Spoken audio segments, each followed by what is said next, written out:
Hello, good day everyone. I decided to make this short video for the clarification on the last week module that I posted because I want you to be clear regarding on the concept and even the idea regarding on the morals, the values, and the ethics because there will be misconceptions, especially to the students, on the concept of the values that may be conflict to the concept of the ethics and morals. Because as I noticed when I check your quiz, so I found out that there are some still got one, two, three, four, five, which is uh, not acceptable because we really need to understand the concept of each element. So, going back to the definition of ethics, ethics it talks about the standard uh, rules for general or standard rules for everybody, regardless on the group or regardless on the society or regardless on your culture, regardless on your religion, but there are still the rules for everybody. It is a general standard. Uh, it is somewhat a rules. Example, a teacher, there will be a code of ethics for the teachers, wherein whether you are a Muslim, whether you are uh, Seventh Adventist, whether you are a Mandaya or any society, any culture you belong, but you still, since you are a teacher, you have to follow the rules or the code of ethics of the teachers. Then second, uh, it is just a short, a glimpse of the explanations regarding those elements.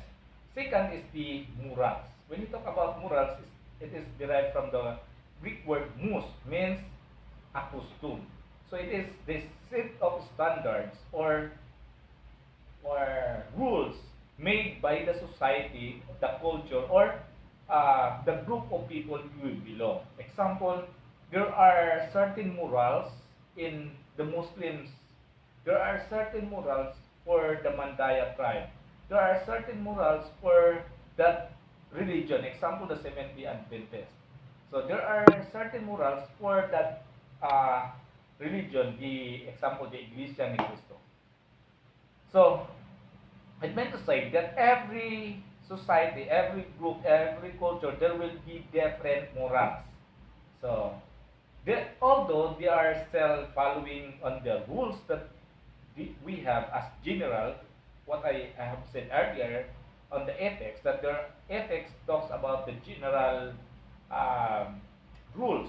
So, whether that certain group still follows on that general standard or general rule, but we have also their own morals, their own rules in the society. So that is called morals. When it is made by the group, and not all people must follow on that because that is intended for their members for that group. So that is moral. Then another thing is the values. When you talk about values, it refers to the beliefs for which a person has an enduring preference.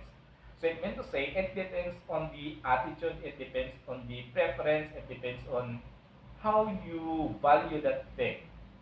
So just like as what I have said, I rather sleep than to go to that seminar. So it meant to say, even if there are a lot of people who will say that seminar is very important for the teacher, but for me, I rather sleep than to go to seminar because that is my preference. I rather sleep than to go to that seminar. So that is my preference. That's how will I value that thing compared to that certain thing. So it depends on the person because when we talk about value, it depends on the person's preference. Another example when we talk about di ba lahi ta og pahumo, lahi ta og music nga preference. Example mingo ko nga kapangit anak ang music. Pero ang uban ay giganahan anak ang music. Oy dito iban. Kaya kung gusto love song. Pero ang sa iya is rap. So dili ko pwede nga mingon nga pangit na nga song kay dili man na nagdepende kung kinsa to ang nagpatugtog ana. Nagpahumot, dili ka pwede bahuas sa imong pahumot oy. Di ka pwede mingon anak kay nga naman dili man ikaw nagpahumot. Siya man nagpahumot, gibahuan ka sa iyang pahumot pero sa iya ha humot na siya. And that is values. Remember? Okay. So, what we are trying to have now is to answer all those questions, although the quiz form now is already closed, so no one can access on that quiz because I will be revealing what is really the correct answer. There are some who got perfect, but I think more than 50% got really the passing grade. I don't know about your understanding regarding this matter. So I decided to make this video for the clarification of that. So the first question was, stealing is bad. The instruction, I will repeat the instruction. You are tasked to answer, you are tasked to identify the situation whether it is values, morals, or ethics. So in our quiz, if you still remember, you are going to choose among the three elements. If it is belongs to morals, you are going to click it in values or ethics. So, first question was, stealing is bad. So, according to, going back to the definition, morals, it talks about the rules for the certain group. Certain. Values, it depends on the person's preference. Ethics, it is the general rule. So, stealing is bad. Kay baluta na nga pagpangawat is bad. Asa na siya? Is it only for that certain group or for everybody? So, since it is for everybody, kay tanan man pagpangawat bisan pag-asa nga grupo, basta nangawat ka, isuhon jud ka diha. Excuse me. Therefore, it is belongs to ethics. The correct answer is ethics. Second question, she or he believes lie is a sin. He or she believes that lie is a sin. Sa iya lang kaugalingon. So it is only for person's preference. Sa iya lang paminaw, he or she believes lie is a sin. Lie is a sin, of course, according to the ethics. But for only he or she, so it meant to say that it is according to that one person or another person according sa ilaha lang dili general. So, according to them, it is a values. Nga iyan di value nga ang paglay is a sin. Another question, pagmamano sa matatanda is a general rules na kung dili ka mo follow, mapriso ka kung dili magmano sa mga matatanda. Dili. Walay gipriso kung wala ni amin. Walay gipriso nga dili mo katong mga pamanhiin nga dapat dili manilhig kung naipatay, walay na priso anak kay ngano dili na siya general, dili na belong sa ethics. Nya kana asa man na belong, dili ko na sa values kay kung yun sa nimo pag value dili ko na siya. Kung dili na assist sa morals, asa nang moral pamahiin man na siya kana certain group nga naghimo ana nga balaod, example sa mga Pilipino na bala na sa dito sa laing bansa. So this is a general rules. So it meant to say it is belongs to moral. Loving to your girlfriend or boyfriend more than your parents. So although this is an ethics, this is an moral, kaya wala man dito sa mga society ng ituluan ng ginana, but this is for your own preference. Now, mag-love ka sa imong boyfriend or girlfriend. So it is for values. Another one, I rather sleep. Katong ingon na nako kanina. I rather sleep. So dili siya ethics, dili po siya morals, kaya wala man na siya. So kung dili, basta na agoy mga isa lang ka personality, duha ka person, so it meant to say that it belongs to values. Kung yun sa nimo pag-value ang utang. Corporal punishment to the students. So corporal punishment to the students, this is not morals, nga ay kay Muslim siya, pwede ra siya magkuan, pwede ra siya mag corporal punishment. Ay, givalue man niya ang corporal punishment, pwede lang siya. No, but it is according to the effects. Why? Because corporal punishment is a general rule. Nga bisag kinsa nga teacher, pag nag-corporal punishment ka na abugay, you will face as consequence. So it means to say it belongs to ethics. Kaya nga naman, general or standard or general rules man siya. Bisa kung sa religion mo, sa pagkangang grupo, yun sa man mo nga pag-value, but according to ethics, that it is not corporal punishment to the students, balaod na siya general. Eating pork is a sin. Is it according to ethics? Dili din siya. Ano man, kumukaon ng baboy, ma-priso na day ka, di na day ka makuhaan, dili na, sinner na day ka. So, pasabot na dili siya according to ethics. Morals. Eating pork is a sin. Dili po siya sa morals. O dili na siya sa, values, dili siya sa values, kundi na siya sa morals, because according to the morals, it is the set of standards, set of rules according to your society, group of religions, or asa man ka na belongs na society. Para pagkaon ng baboy, dito na sa Seventh-day Adventist, dili sila makaon ng baboy. So, pasabot ana, it is belongs to morals. Another question, having 2 or more wives still okay? So, still okay for not on ethics, because ethics, it is polygamy. Dili siya pwede, kaya nga naman, magpiso ka na adultery, pwede ka makasuhan nga na. Dili ko na siya sa values na i-value mo ang pagpadadhan ng kasawa. But it is according to morals. Ano man, set of standards, set of rules in the society, example sa Muslims. As long nga pwede ka makabuhi sa imong mga anak, and napulo ka mga asawa, nga kaya nimo providean ang iyang needs sa mga bata, that's still okay. So, having 2 or more wives is still okay. It is belongs to morals. Sa grupo na nga bala. Another one, having affairs with your students. Sir, pwede man sir, value man ako ang pagmahal sa akong estudyante. Having affairs. So, posible nga nag-uyab kasi mga estudyante, nag-uyab kasi mga estudyante.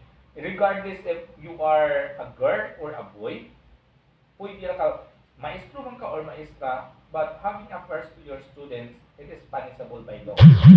So, not punishable by laws on the general, but according to the code of ethics of the teachers, kay teacher mo, kay students, siyempre teacher, code of ethics of the teachers, ang dili ka pwede nga imong uyabon ang imong estudyante.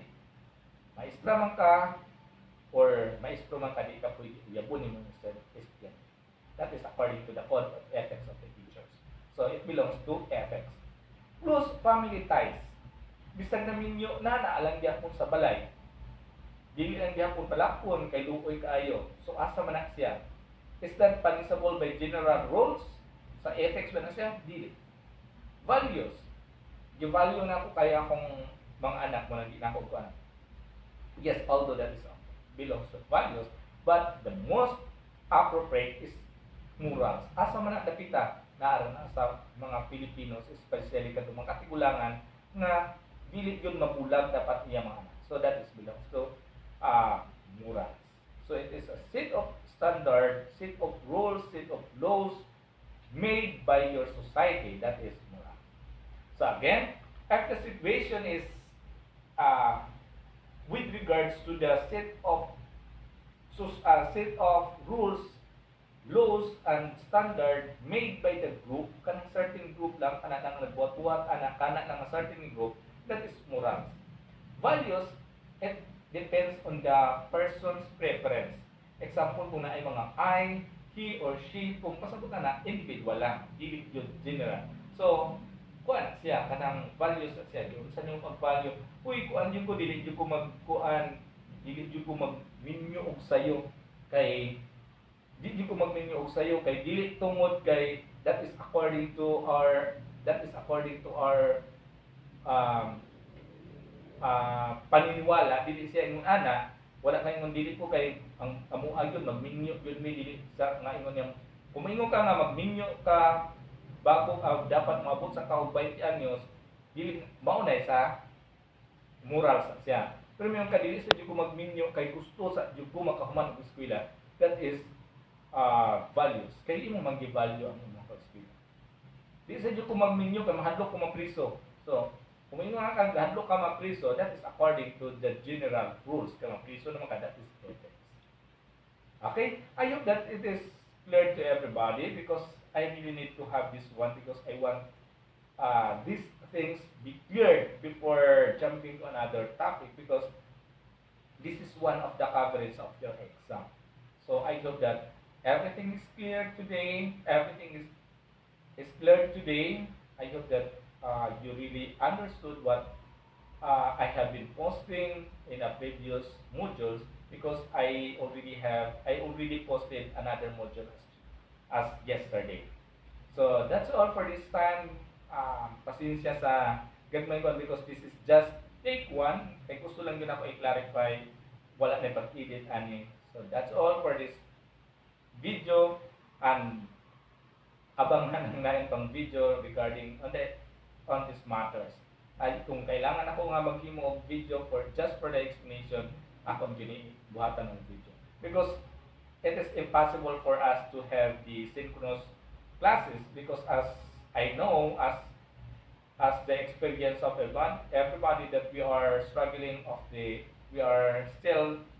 struggling of the signals. Even myself is not excused to that. Even I use the PLDT in sa akong balay ng kaling this school po na PLDT pero dili gid nga ana nga pwede ra yes pwede ko maka-connect sa inyo but how about the students? I think not 100% can connect during the classes. So I decided I rather to make this video rather than to have the synchronous classes. Okay,